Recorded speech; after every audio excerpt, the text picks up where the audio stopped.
అమ్మమ్మ, సుధాముడు కృష్ణుని కలవడానికి ఎందుకు వెళ్ళాడు? పేదరికం వల్లరా. ఇంట్లో తినడానికి కూడా ఏమీ లేకపోయింది.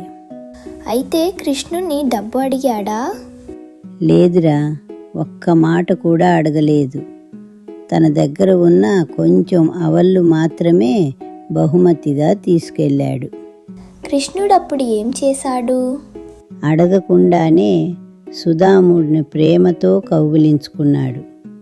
అతని పేదరికాన్ని చూసి కాదు, అతని మనసును చూసి. అయితే సుధాముడికి డబ్బు ఎలా వచ్చింది?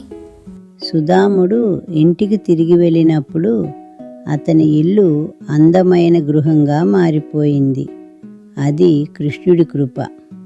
అంటే అడగకపోయినా దేవుడిస్తాడా?